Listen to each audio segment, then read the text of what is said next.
सुख समृद्ध विज्ञान चैनल में सभी सुधी दर्शकों का मैं सुशील कुमार शर्मा हार्दिक स्वागत करता हूं।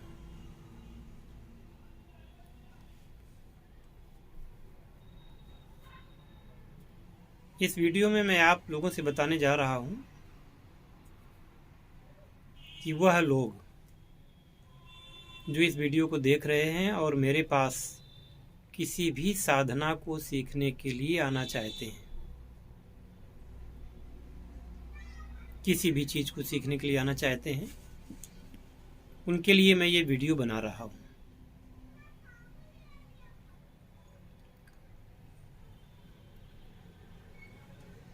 पहला तो ये कि पहले लोग अपनी मजबूरी की कहानियाँ, अपनी बेबसी की कहानियाँ इत्यादि सारी बता करके द्रवित करने की कोशिश करते हैं। फिर कुछ थोड़ा सा पैसा भेज करके फिर उस ज्ञान को अंगीकृत करने की चेष्टा करते हैं। खासकर कीमिया के लोगों के लिए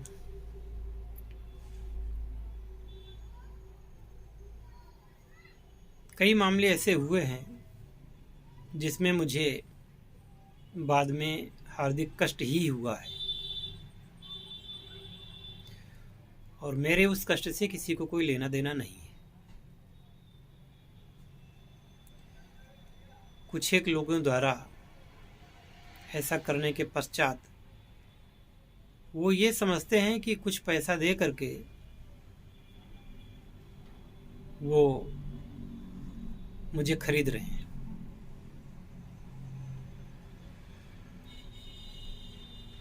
मैंने अपने सारे वीडियोज में पहले ही सब कुछ बता रखा है कि भाई, अगर आप सोचते हो कि कोई केमिकल रिएक्शन करके ऐसा काम करके हम सफल हो जाएंगे, तो ये बात कोई कहता रहे, मैं नहीं कहता हूँ। मैं तो ये कहता हूँ कि जब तक आप मंत्र साधना नहीं करेंगे, दैवी कृपा प्राप्त नहीं करेंगे, तब तक सफल होने के बाद भी आप उतने सफल नहीं हो पाएंगे जितना कि आप चाहते हैं। अब बात आती है कि हर जगह से निराश होकर के तब अगर आप मेरे पास आते हैं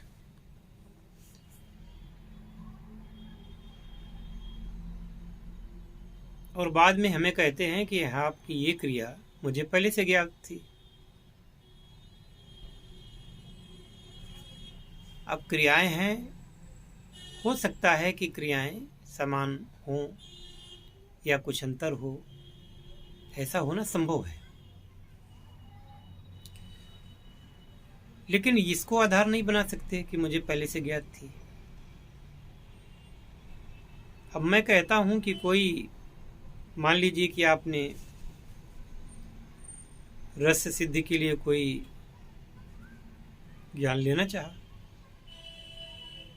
तो मैं डायरेक्ट किसी को कुछ ऐसे नहीं बताता हूँ। मैं पहले उस व्यक्ति को मंत्र देता हूँ, और जिन लोगों ने मंत्र लेने से इनकार किया, मैंने उनको वो ज्ञान देने से मना कर दिया।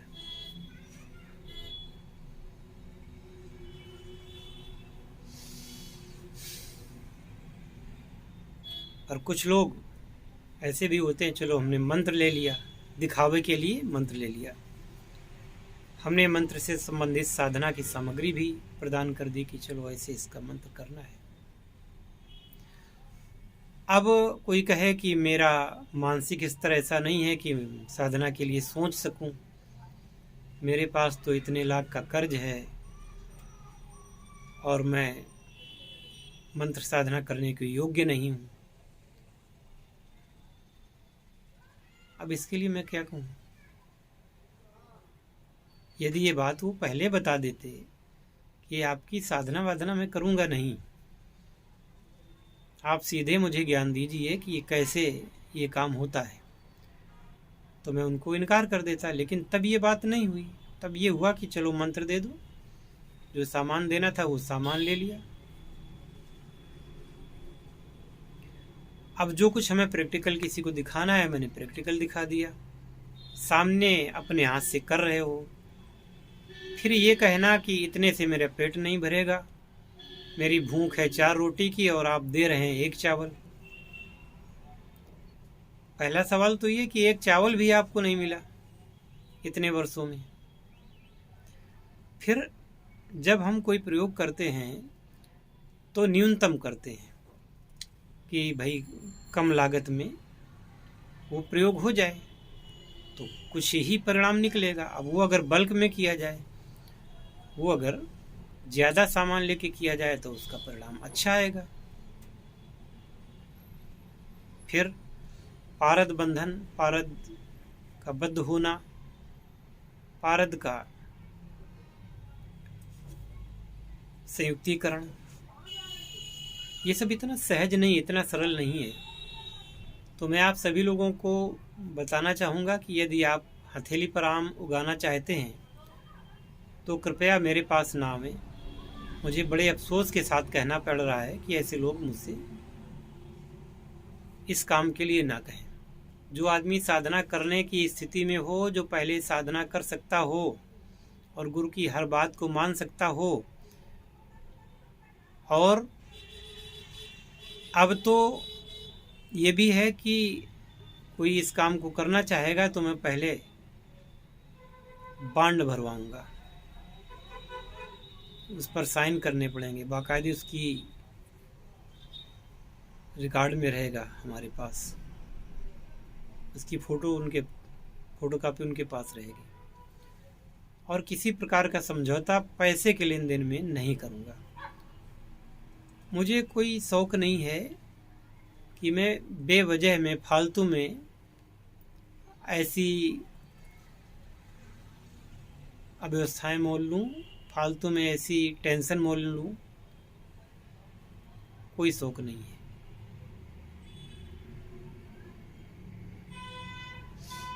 आते समय व्यक्ति कैसा होता है और जाते समय फिर कैसा होता है, इसका मुझे एक बार का नहीं कई बार का अनुभव हो चुका है। तो आगे से ऐसा नहीं होगा। एक सज्जन हैं जिन्होंने दीक्षा ले ली और उन्होंने मुझसे वादा भी किया था कि जल्दी आपकी व्यवस्था करूँगा। अब मैं फ़ोन करता हूँ तो फ़ोन नहीं उठाते। दिन में चाहे जितनी बार फ़ोन करो, फ़ोन उठाएंगे नहीं। एक व्यक्ति सफल हो के जाए और फिर वो कहे कि आपकी विद्या, आपका ये ज्ञान मेरे लिए 2 पैसे का नहीं है, मेरे लिए इसका कोई मूल्य नहीं है, ये बात उनकी नज़र में हो सकता है कि कष्टप्रद ना हो, लेकिन मुझे हार्दिक कष्ट होता है इस बात का। आगे से मैं ध्यान रखूँगा कि किसी पर पहले आप दया करेंगे तो बाद में वही व्यक्ति आपको गलत कहेगा।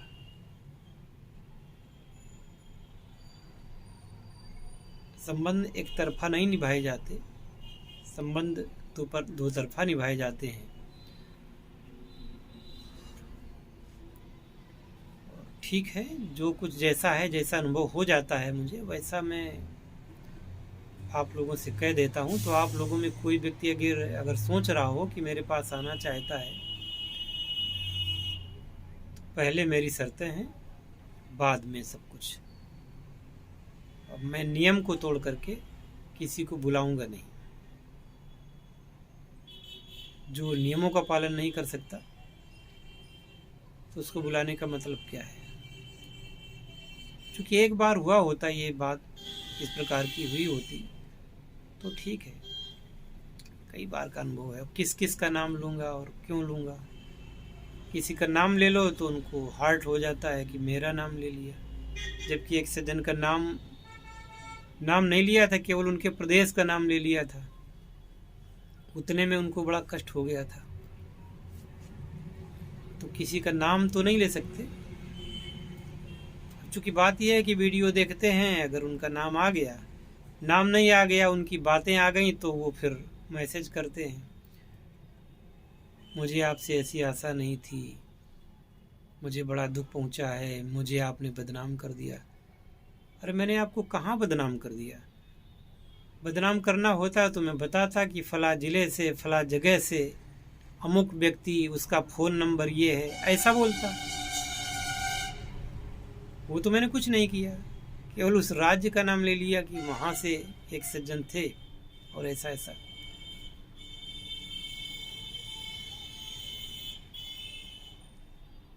और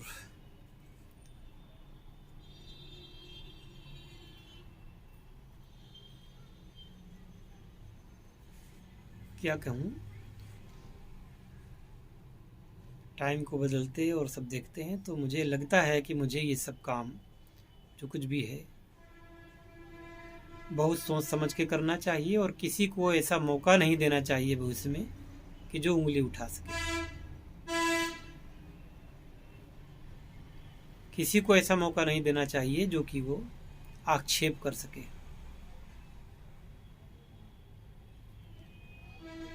तो कृपया आप लोग ऐसी उम्मीद मुझसे कोई ना करें, क्योंकि मैंने अपने नियमों में थोड़ी सी छूट दे करके, ढील दे करके जो गलती एक बार की है उसका कष्ट मैं भुगत रहा हूँ और इससे ज़्यादा नहीं भुगत सकता। इसलिए अब जिसी को आना है जो कुछ करेगा, छूट कोई नहीं होगी, और पूरी तरीके से अगर वो तैयार होगा तो एक बांड भरवाया जाएगा, उसके बाद ही हम आगे बढ़ेंगे।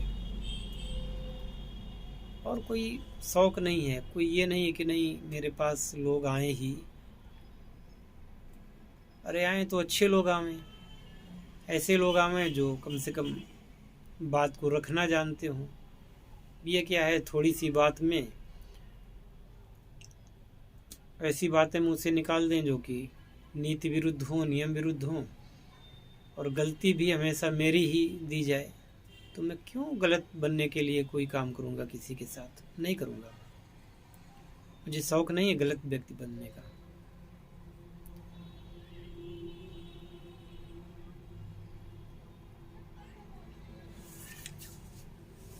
शायद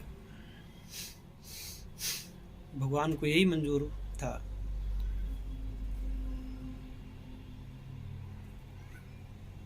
ये बात जरूर होती है कि कोई भी व्यक्ति कभी अपनी गलती नहीं देता है। कहते हैं कि संसार में कुछ भी ढूंढो मिल जाएगा, लेकिन अपनी गलती नहीं मिलेगी।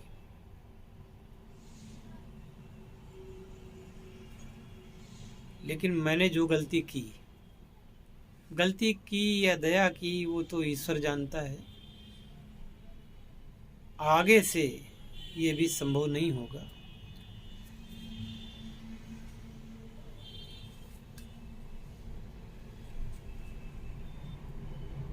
जो जिस हाल में है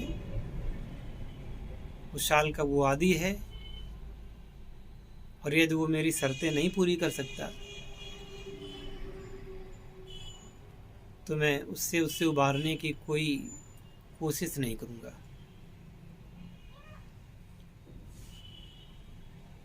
यहाँ तो अच्छी बात सोचो, बाद में लोग अपने तरीके से, मैंने ऐसा कहा नहीं था, मैंने ऐसा कहा था, वैसा कहा था। इसलिए मैं कहता हूँ मुझसे कोई बात न करे।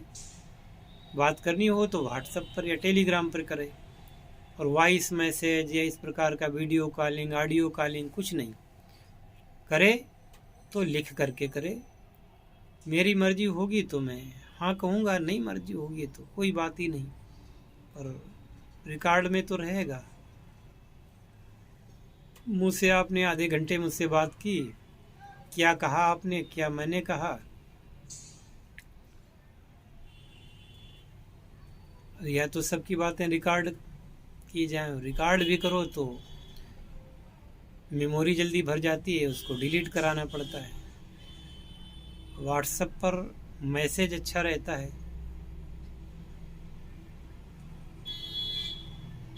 उसमें मेमोरी फुल नहीं होती है, मैसेज का लोड नहीं होता है। सबसे बड़ी बात यह है कि मैसेज हमेशा स्थायी रहता है। ये भी पता चलता है कि मैंने क्या कहा था, उन्होंने क्या कहा था, आपने क्या कहा था। ठीक है। हरिओम तत्सत। जय शिव शंकर, जय भोलेनाथ, हर हर महादेव।